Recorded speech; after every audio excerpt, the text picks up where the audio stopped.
Hi everyone, I'm Ollie Butters and I'm going to introduce this session on the Care and Health Informatics cross-cutting theme. So today we've got 3 talks, each about 8 minutes long. I'm going to start by giving you an update on what's happening in the theme, and then Gary Leeming is going to give us a talk about the Civic Data Cooperative, and then Sam Meredith, one of our PhD students, is going to talk about the work he's doing on tackling multimortality, and then we'll have about 5 minutes at the end for some questions and answers. If I could ask everyone to keep their mics muted throughout the session. You know, most of these, or all 3 of these talks have been pre-recorded, so we won't be able to reply with voice, but we do have the chat open, so do ask for questions in the chat and we'll try to answer them as we go along, as well as anything else at the end. So from the CHI team update, so one of the big things is we've had 2 new members join the team since the last ARCFEST in December. So at the top left, we've got Dawn Allen, who's joined us as our public advisor co-lead. Dawn's been involved in the ARC and the Clerk for about 3 years, and you know, her viewpoint is going to help us to develop the projects that we work on going forward, as well as the direction of the overall theme. So it's really great to have Dawn on board. Next to Dawn, we've got Pete Dixon. So Pete joined us in February this year. Pete's got a background in working with large and complex data sets, and he's worked on the Connected Health Cities project as well as the Clerk before. So it's great to have Pete on board as well. And we're also in the process of trying to recruit the member co-lead, as well as I think at least one other post in the team. So we're growing, which is great.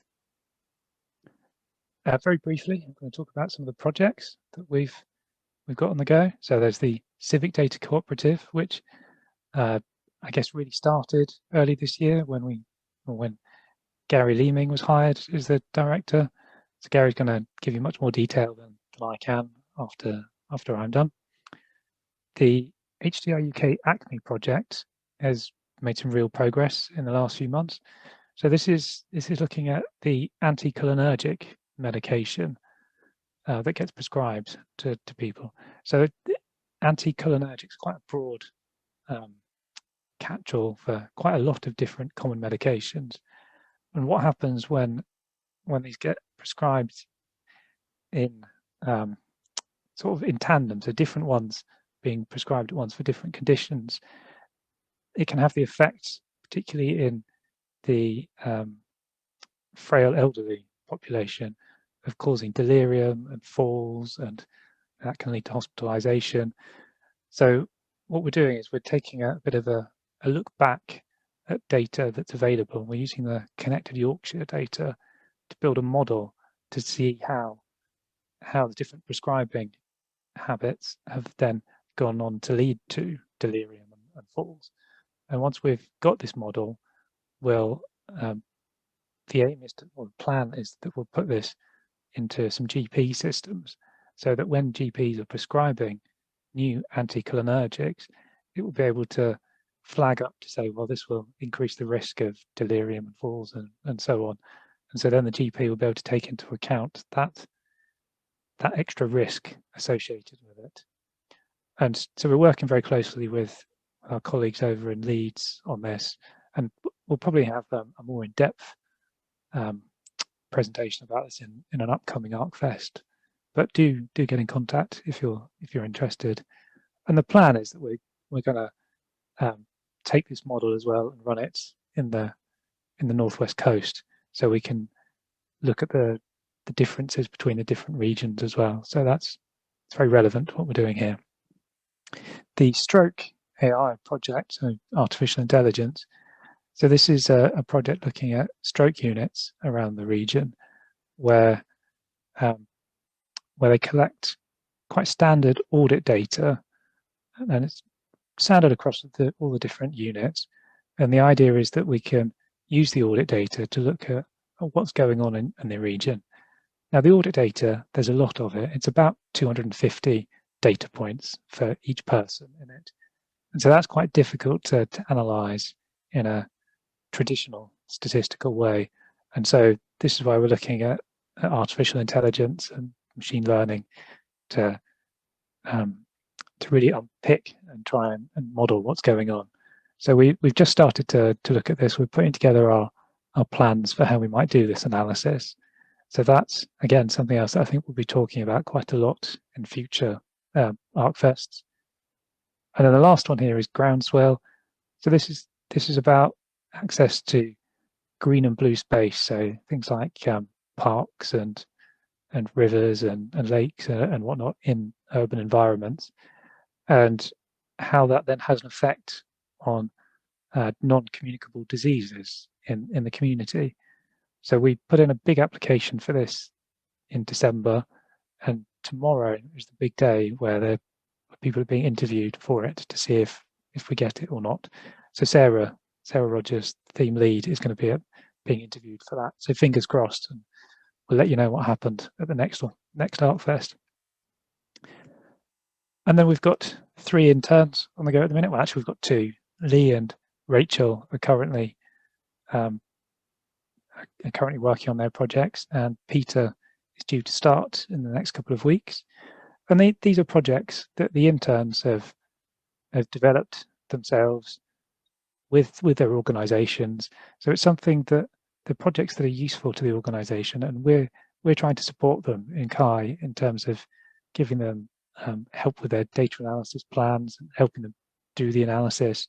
And then at the same time, we're finding out about the kind of projects that are useful to the organizations and the kind of data they've got. And hopefully some of these will lead on to new projects and new initiatives in the future. And then the last thing to quickly mention is the Kai strategy. Now, this was written in its original form in the grant application for the ARC. So it's getting on for a couple of years old now, and things have changed. Organizations have changed. The NHS is constantly changing. We've got new people in the team and so on. So the idea is that we want to update this so that it's a bit more relevant to today. So we've got it on our website, and it would be great if you could have a look and let us know if you think there are things that are missing or things that you want to get involved with. Now you can see in black and white some of the things we're doing. Right, and so with that, I'm going to pass over to Gary's presentation about the Civic Data Cooperative. Thank you.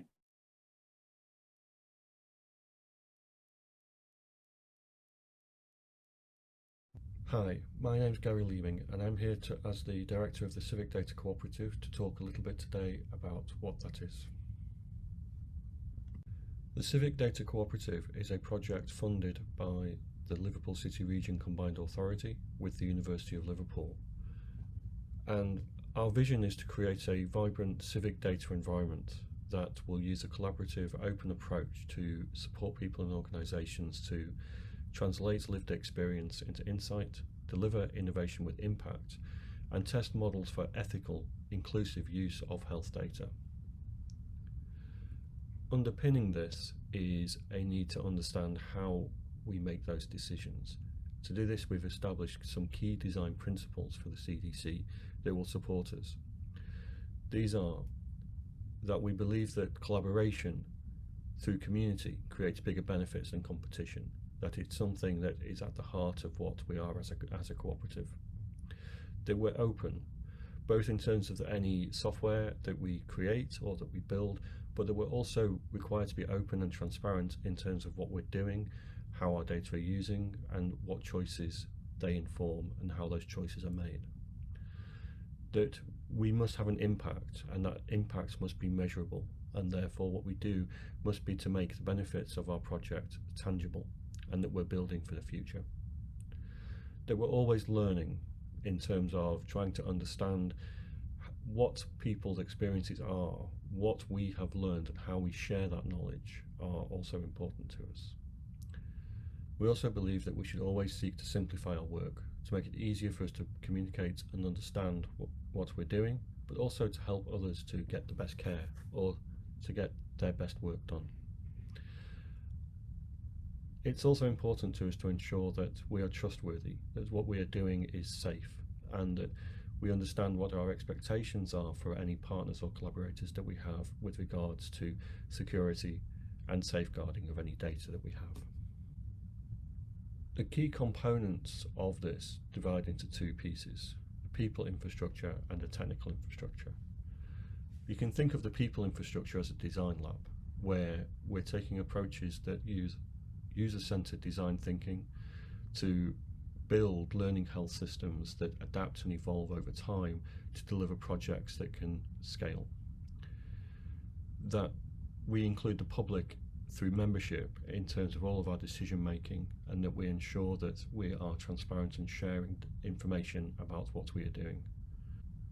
We also want to make sure that we work with others in order to deliver projects through partnerships, and that what we're doing is always evaluated and measured in a way that can help to inform decision making about the future. Technical infrastructure, which we call a digital commons, is also required in order to deliver this project. This is comprised of four things: that we're able to demonstrate how to do trustworthy digital research, that we provide guidance on secure systems, that we provide descriptions of how those should be architected. Next, that we share our code. This means an open source approach to our code that we develop, but also ensuring that we produce explanations of what that code does in plain language and make those publicly available, and work to develop with others ethical guidance on how software and machine learning are used. Our data ecosystem will be built by working with NHS and Civic partners to ensure that all of our processes are legal and secure, and that we can guarantee privacy and safety of the data and how it's used. And finally, that we are looking to provide a sandbox environment, somewhere where people can come to test ideas in an artificial environment that does not require access to any confidential data. These projects will be delivered over the next 5 years by first focusing on what we need to develop in terms of our soft infrastructure, by engaging with local communities, developing links with local companies, testing our project ideas that we have with our communities and residents. And once we've tested those ideas, we can move on next year and beyond to start to develop those research and development projects that will have real impact on improving health and care, developing the infrastructure that we need for cutting-edge research, and building those digital commons components that we can use to show and share how Liverpool is leading the way on the use of civic data. Beyond that, we then hope that the project will become sustainable, that we can evaluate the project and show the impact that we've had. An example of a project that we could develop is to create a system for improving the management of the use and risk associated with antibiotics in hospitals. Antimicrobial resistance is recognised as one of the major challenges facing healthcare across the whole world. Using the CDC, we can develop a process where the data from our laboratories and hospital prescribing systems are de-identified and made available to researchers in a trusted environment where they can develop new software. These software algorithms can then be deployed directly inside the NHS, so that clinicians can use them to help determine the best drugs to prescribe, monitor outbreaks, and to understand the impact of their prescribing on their patients. In turn, this generates new data that the researchers can then use to continue to refine and develop new knowledge and insight, and improve the software. So, in summary, the CDC will follow its design principles to create an open, learning platform for partnerships across the NHS and care, with the residents of the city region at the centre. We will create toolkits and case studies through delivery of projects that we can use to inspire and encourage new ideas that improve health and well-being across the whole region. And we want to ensure that we develop links with citizens and communities who want to help co-create and build these new solutions for health and care. Thanks for listening.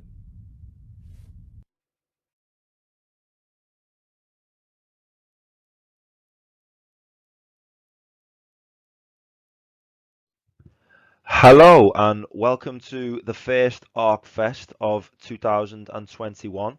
Hope everyone's enjoying their day. My name is Sam Meredith and I am a PhD student here at the University of Liverpool, and I am funded by the ARC and the National Institute for Health Research. And I recently joined the CHAI cross-cutting theme in October of 2020. And today I'm going to be talking to you a little bit about my PhD project and how CHAI is tackling multimorbidity specifically.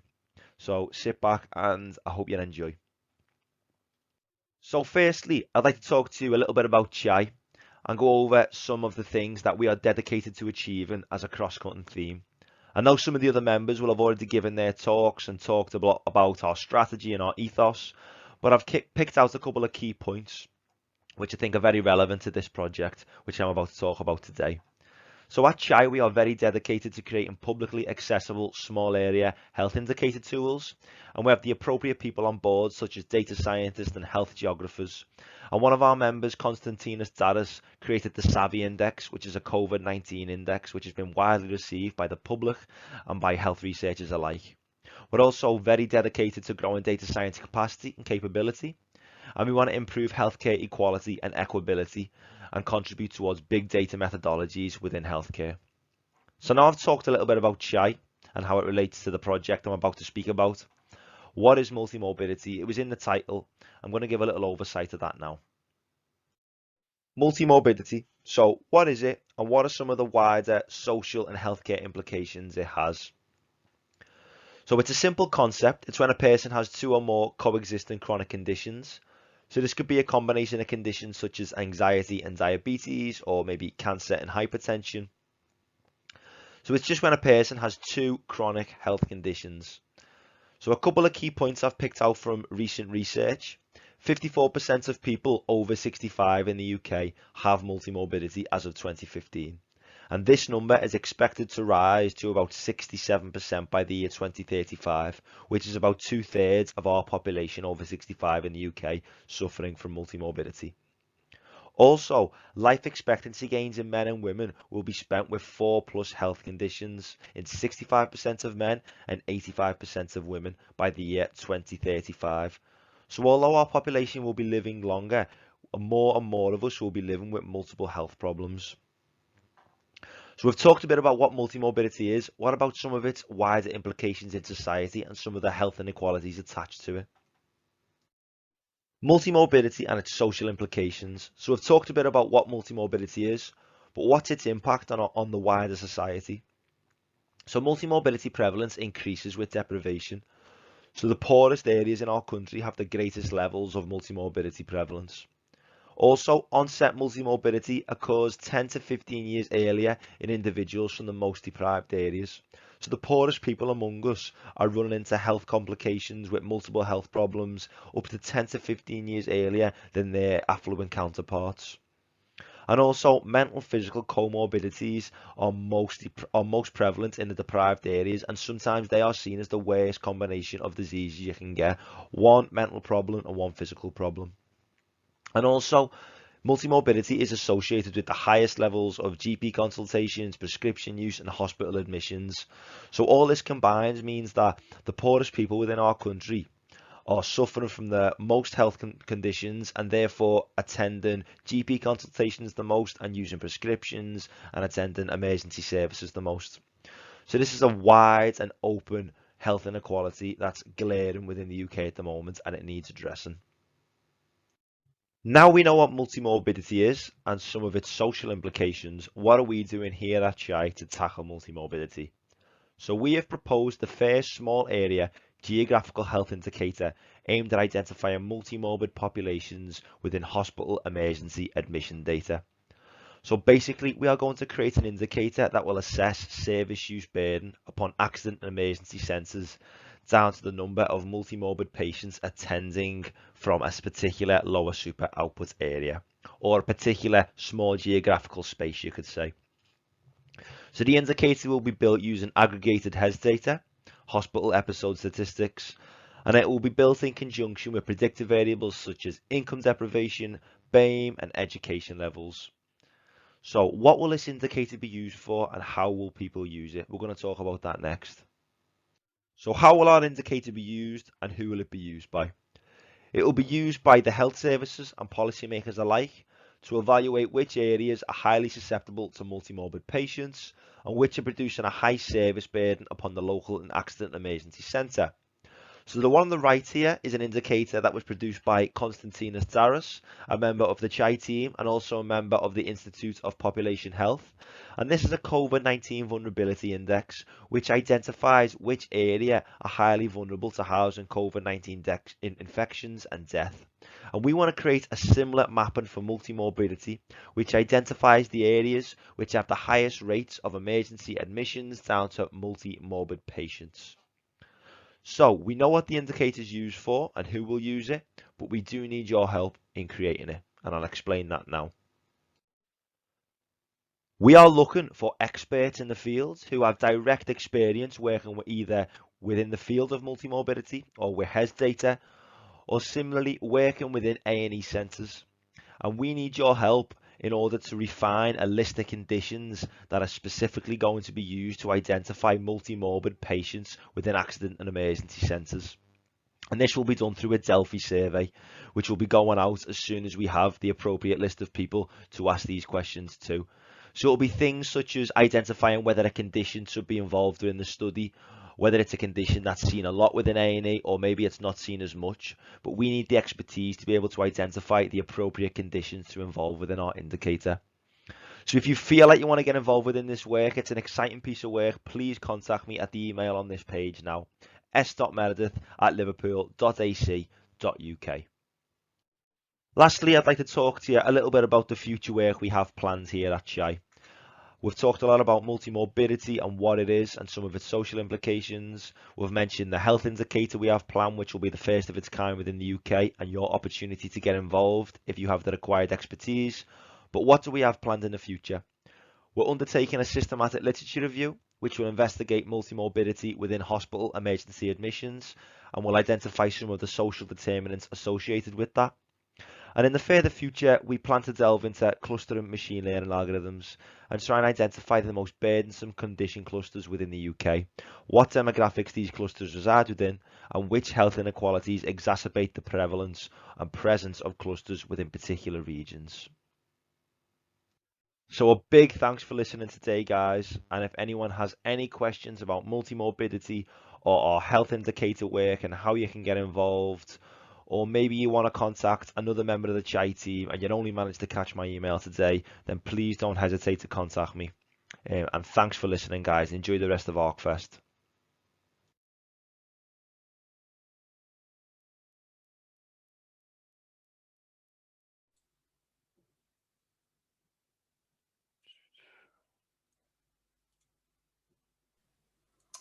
Right, thanks for those talks. That was a really interesting talk, Sam. So do we have any questions from the audience?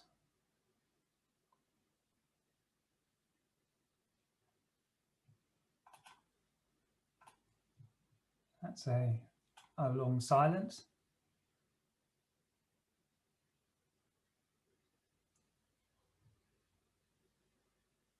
No, nothing at all? No, nothing at all. Here we go. Great presentations, Ali. Both of the presentations very well. Thank you. I see Nefin's got his hand up. Hi. That was really interesting. I've just got a query about the Civic Data Cooperative. I was just wondering how many research projects are using this routinely collected data at the moment? Yeah, that's a good question. So unfortunately, Gary's not here. He's been called away because of a big COVID meeting going on in the region. So I can't give you an exact answer, but I can sort of tell you where they're at. So under the sort of COVID legislation, they've been pulling all of the infrastructure together. So they've been doing that groundwork, that sort of pipe work of connecting things up. And so where the CDC is now is looking at the sort of people infrastructure that Gary mentioned, to look at how we can start talking about access to that data, you know, how data access committees should be managed and this sort of stuff. So at the minute, they're looking at looking for sort of a few pilot projects that they can take through that process to see what would that look like, who would we have to talk to, what would the data access statements have to look like, and so on and so forth.